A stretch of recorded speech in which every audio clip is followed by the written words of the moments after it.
नमस्कार दोस्तों। क्या यह सही है कि महिला पहलवान विनेश फोगाट ने आज से करीब पौने 2 साल पहले अगस्त 2021 में प्रधानमंत्री मोदी से मुलाकात में कुश्ती संघ के अध्यक्ष ब्रजभूषण शरण सिंह की तरफ से महिला खिलाड़ियों के टॉर्चर, शोषण, सेक्सुअल, फिजिकल, इमोशनल और भी तरह के अत्याचार कहें या उत्पीड़न, उसके बारे में सीधे प्रधानमंत्री को बताया था? क्या यह सही है कि प्रधानमंत्री मोदी ने विनेश फोगाट की बात सुनकर, उनकी शिकायत सुनकर यह कहा था कि खेल मंत्रालय इस मामले को एड्रेस करेगा और खेल मंत्रालय की तरफ से तुम्हें कॉल जाएगी? क्या यह सही है कि प्रधानमंत्री से शिकायत के बाद ब्रजभूषण शरण सिंह को पूरी बात पता चल गई थी? क्या यह सही है कि ब्रजभूषण सिंह की सीधे शिकायत प्रधानमंत्री के बाद भी न उसका रवैया बदला और न कुश्ती संघ में या कुश्ती संघ के अध्यक्ष की तरफ से खिलाड़ियों के प्रति जो रवैया था, उत्पीड़न था, वो तरीका बदला? ये सवाल इसलिए उठा है क्योंकि आज 2 अखबारों ने ऐसी सुर्खियां छापी है और ये सुर्खियां उन एफआईआर के हवाले से है जो एफआईआर महिला खिलाड़ियों ने दिल्ली पुलिस में दर्ज कराई है। स्क्रीन पर 2 अखबारों की सुर्खियां हैं। एक अखबार कोलकाता का द टेलीग्राफ और दूसरा द ट्रिब्यून।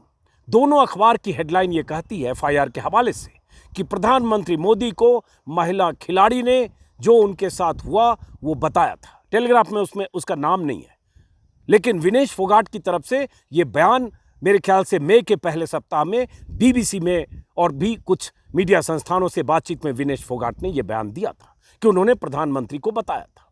तब भी मेरे जहन में यह सवाल उठा कि अगर विनेश फोगाट ने या किसी ने, मान लीजिए, यह बताया प्रधानमंत्री मोदी को कि कुश्ती संघ के अध्यक्ष फिजिकल, मेंटल, सेक्सुअल टॉर्चर कर रहे हैं या ट्रॉमा के शिकार लड़कियां हो रही है, तो प्रधानमंत्री ने उसके बाद क्या किया?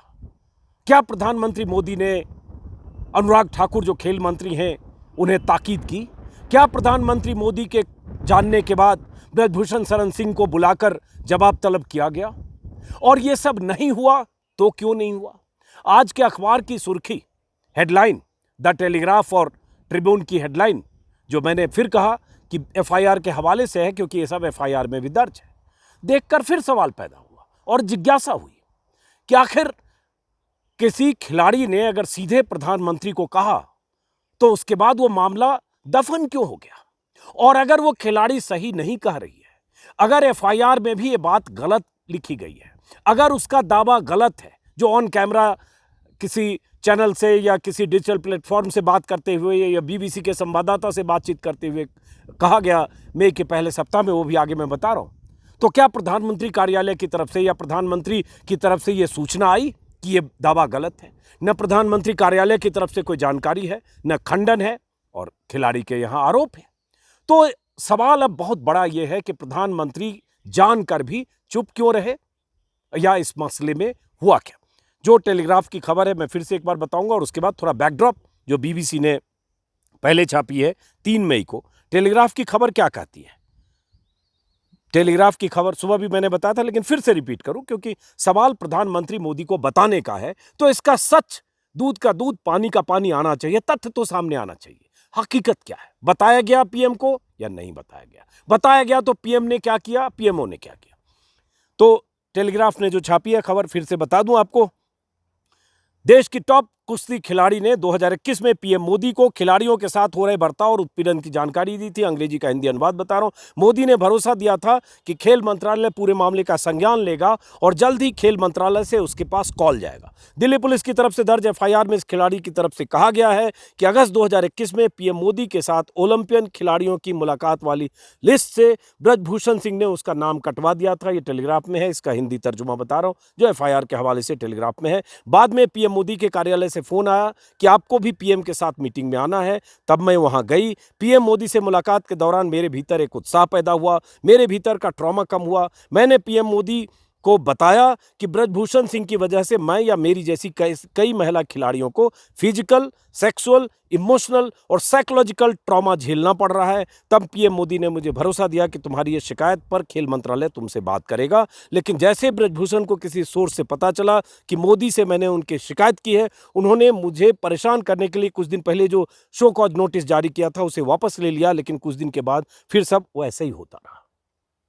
अब ये सवाल उसके बाद से, इस खबर के बाद से मेरे भीतर कौंध रहा है। आप भी सुनेंगे, आपके भीतर भी कौंधना चाहिए कि आखिर कैसे मुमकिन है कि वो बताए और उसके बाद भी वैसे ही हरकत जारी रहे। प्रधानमंत्री सुने और वो वीडियो में जिस तरह से विनेश फोगाट, बजरंग पूनिया, साक्षी मलिक से बात कर रहे थे, विनेश बेटा करके विनेश से बात कर रहे थे, वो सब वीडियो अपने 50 बार देख चुके होंगे, इसलिए उस पर नहीं जा रहा हूं। लेकिन फिर उसके बाद क्या हुआ, कैसे हुआ, क्या तथ्य है, उसी तरह से इसी खबर को, इसी तरह की बात मई के पहले सप्ताह में आई थी। बीबीसी को मैं कोट कर रहा हूँ, बीबीसी के संवाददाता ने जो बात की थी उसमें बीबीसी की वेबसाइट पर देख रहा हूँ। बीबीसी संवाददाता अनंत झनाने से बातचीत में विनेश फोगाट ने कहा, टोक्यो के बाद मैं प्रधानमंत्री जी से मिली थी तो मैंने उनको कुछ बातें बताई थी कि सर वो ऐसे ऐसे दुखी कर रहे हैं, परेशान कर रहे हैं। इतना ओपनली मैंने उनको नहीं बताया था। ये तब सेक्सुअल हरासमेंट का, ये इसमें जो मई में उन्होंने कहा कि सेक्सुअल हैरासमेंट का इतना ओपनली नहीं बताया था जो अब एफआईआर और बाकी जगह उसके बाद आ रही है बाकी खिलाड़ियों के हवाले से। लेकिन जितने लेवल पर टॉर्चर कर रहे हैं, मेंटली टॉर्चर कर रहे हैं, ये मैंने बताया था। विनेश के मुताबिक प्रधानमंत्री मोदी की प्रतिक्रिया में कहा कि आप चिंता मत करो, हम बैठे हैं, इतना नहीं हुआ कि आपको दुखी परेशान कर दे, हम बैठे। विनेश का दावा है कि फिर वो खेल मंत्री से मिली, सभी बातें बताई, लेकिन इसके बाद ये बातें मंत्रालय से बाहर आ गई, जिसके बाद उनके विश्वास को झटका लगा। अब इसमें जो बीबीसी में है कि इतना विस्तार से पीएम को हमने नहीं बताया था, विनेश ने कहा, लेकिन जितने लेवल पर टॉर्चर हो रहे हैं ये सब बताया था। अगर बताया था तो फिर पीएम मोदी ने उसके बाद क्या किया, ये एक सवाल है जिसका जवाब पीएमओ दे सकता है, प्रधानमंत्री कार्यालय दे सकता है, जिसका जवाब कुछ नहीं मिल रहा है। हमें यह जरूर दिख रहा है कि ब्रजभूषण शरण सिंह के खिलाफ तमाम आरोप जो अब एफआईआर में जितनी शिकायतें हैं उस 7 महिला पहलवानों के हवाले से, जिसमें एक नाबालिग है, वो सब विस्तार से अब सामने है, पब्लिक डोमेन में है। एक्सप्रेस ने एक एक करके हर महिला पहलवान ने अपनी शिकायत में, एफआईआर में जो दर्ज करा है, कब, कहां, क्या, किसके साथ क्या हुआ, वो सब एक्सप्रेस ने छापा है। मैंने कल और आज सुबह के वीडियो में भी आपको बता दिया है।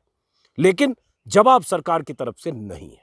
ब्रजभूषण शरण सिंह लगातार ललकारता रहा, वो आप देखते सुनते रहे होंगे। अब ये है, आज के टेलीग्राफ में ये भी खबर है, चूंकि इस पर इतना बवाल मचा है, लोगों में नाराजगी है, टेलीग्राफ ने ये भी आज छापा है कि जो होम मिनिस्ट्री की हेल्पलाइन है, उस हेल्पलाइन में खिलाड़ियों के साथ जो बर्ताव हुआ है या किया गया है, उसको लेकर लगातार उस हेल्पलाइन पर बहुत फ़ोन आ रहे हैं, बहुत फ़ोन कॉल्स आ रहे हैं।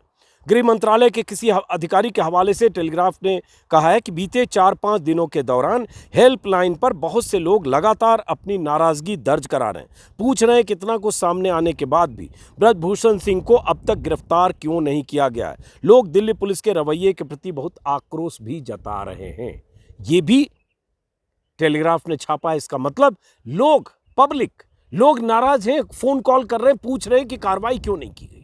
लेकिन सरकार की तरफ से फिर मैं कहूंगा चुप्पी है। कार्रवाई की बात तो दूर, कुछ ऐसा लग नहीं रहा है कि क्या कार्रवाई होने वाली है। कार्रवाई मतलब उन्होंने इस्तीफा भी नहीं दिया कुश्ती संघ से, तब भी ललकारते रहे, मोदी शाह कहेंगे तो इस्तीफा दे देंगे, और आखिर कुश्ती संघ भंग किया गया तो उनका कार्यकाल खत्म हुआ, लेकिन कार्रवाई नहीं। अब गिरफ्तारी की बात को लेकर लगातार सवाल है। इसी में टेलीग्राफ ने दिल्ली पुलिस के एक पूर्व कमिश्नर के हवाले से खबर छापी है कि पूर्व कमिश्नर ने हैरानी जताई बातचीत में कि दिल्ली पुलिस ने अब तक ब्रजभूषण सिंह के खिलाफ कार्रवाई के मामले में फेल क्यों दिख रही है दिल्ली पुलिस। पूर्व कमिश्नर का यह भी मानना है चूंकि ब्रजभूषण बीजेपी का सांसद है, इसलिए दिल्ली पुलिस ऊपर से गो अहेड मिलने का शायद इंतजार कर रही है। और यही लोगों को लगता है कि दिल्ली पुलिस चूंकि सीधे अमित शाह और मोदी के अधीन है, इसलिए दिल्ली पुलिस इंतजार कर रही है कि कैसे ऊपर से क्लियरेंस मिले और कार्रवाई करे। तब भी जब एफआईआर दर्ज हुई तब भी कहा गया कि जनवरी में खिलाड़ी सब धरने पर बैठे थे, लेकिन एफआईआर दर्ज हुई तब जब सुप्रीम कोर्ट से फटकार लगी अप्रैल के आखिरी सप्ताह में, और वो भी सुप्रीम कोर्ट की में दिल्ली पुलिस की तरफ से सॉलिसिटर जनरल की पेशी के बाद। ये आप जानते हैं, इस पर बहुत बार बात हो चुकी है। और उसके बाद एफआईआर के बाद दिल्ली पुलिस की गति, एफआईआर के बाद दिल्ली पुलिस की तरफ से खबर प्लांट होना या एएनआई की तरफ से यह खबर आना कि दिल्ली पुलिस के सोर्सेज ने बताया कि कोई सब्सटेंशियल सपोर्टिव एविडेंस नहीं है उन आरोपों के बारे में जो आरोप महिला खिलाड़ियों ने ब्रजभूषण पर लगाए हैं। इस बीच 125 लोगों के बयान दर्ज हुए हैं। आज जो खबर सुबह मैंने बताई, जिसमें 4 ऐसे अहम लोग जो गवाह हैं, पहले वो जो पीड़ित हैं जिनके बयान हैं, उसके बाद 4 गवाह जिसमें नामचीन लोग हैं, जिसमें ओलंपियन हैं, जिसमें कॉमनवेल्थ गोल्ड मेडलिस्ट है, एक इंटरनेशनल रेफरी हैं और एक स्टेट लेवल के कोच हैं। उन्होंने गवाही में अपने बयान में दिल्ली पुलिस को बताया है कि इस तरह के उत्पीड़न के बारे में वो जानते हैं और ये होता रहा है। तो ये गवाही भी हो गई, पीड़िता की शिकायत भी है, सब कुछ एफआईआर की शक्ल में भी है। उसके बाद भी अभी तक पता नहीं कि ब्रजभूषण शरण सिंह की गिरफ्तारी होने वाली है या नहीं, कब होगी कुछ नहीं पता। इस बीच खापों की पंचायत का जिक्र सुबह मैंने किया। 9 जून तक का एक अल्टीमेटम है कि 9 जून तक आप गिरफ्तार करो, नहीं तो हम आगे आंदोलन तेज करेंगे। अलग अलग जगह चौपाल पंचायतें सब होगी। बहुत सारे लोग, कुछ खिलाड़ी, विश्व कप के जो विनिंग टीम थी 1983 की, सुबह के वीडियो में भी बताया, कपिल देव समेत कई खिलाड़ियों ने इस पर रोष व्यक्त किया जिस ढंग से इनके साथ बर्ताव हो रहा। लेकिन कहीं से सरकार की तरफ से कहीं ऑन द रिकॉर्ड स्टेटमेंट नहीं आया। जो आया है अनुराग ठाकुर गाहे बगाहे, जहां तहां उनका 2 लाइन का आता है, कानून अपना काम कर रहा है। एक मंत्री को आपने भागते मीनाक्षी लेखी को देखा होगा।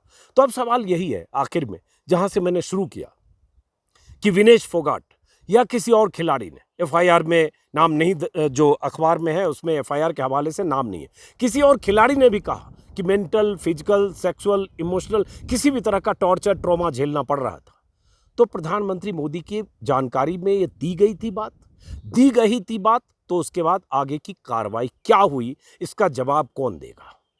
इसके जवाब का इंतजार हमें करना चाहिए या नहीं, आप भी सोचिए। और ये सच सामने तो आना चाहिए कि क्या सही में बताया गया, और नहीं तो पीएम की तरफ से आए कि ऐसी कोई जानकारी नहीं, कुछ बोले तो सही, कोई जवाब तो आए। कहा जा रहा है दिल्ली पुलिस जांच कर रही है, जब जांच रिपोर्ट तैयार हो जाएगी कोर्ट में पेश हो। लेकिन फिलहाल ऐसे बहुत सारे सवाल हर रोज पैदा हो रहे हैं जिन सवालों का जवाब कहीं से नहीं आ रहा है। ब्रजभूषण शरण सिंह के इंटरव्यू से, भाषण से जरूर आ रहा है, जिसमें हर बार वो अपने को पाक साफ कर रहा है। तो फिलहाल इस वीडियो को फिर खत्म करते हैं। चूंकि मेरी पल पल इस बारे में जो भी जानकारी जहां से भी मिल रही है, चाहे अखबार हो, वेबसाइट हो, पहलवानों के बयान हो, खाप हो, पंचायत हो, जहां से भी जो जानकारी मिल रही है, लगातार मैं आपको अपडेट कर रहा हूं। इसलिए एक अपडेट इसलिए क्योंकि ये जिज्ञासा मेरे भीतर थी, शायद जिज्ञासा लगता है कि क्या सच है, क्या जो ये एफआईआर में कहा गया है, विनेश फोगाट ने बयान में दिया, वो सच है या कुछ और सच है? ये सच बताएगा कि कौन? एक पक्ष अपना बता चुका है, चाहे एफआईआर में, चाहे इंटरव्यू में, दूसरा पक्ष पीएम और प्रधानमंत्री। तो पता तो चलना चाहिए। फिलहाल इस वीडियो को खत्म करते हैं, फिर मुलाकात होगी। अगर आपने मेरे यूट्यूब चैनल को सब्सक्राइब किया है अच्छी बात है, नहीं किया है तो करिए, और सब्सक्राइब किया है, कर सकते हैं तो ज्वाइन कीजिए। नमस्कार।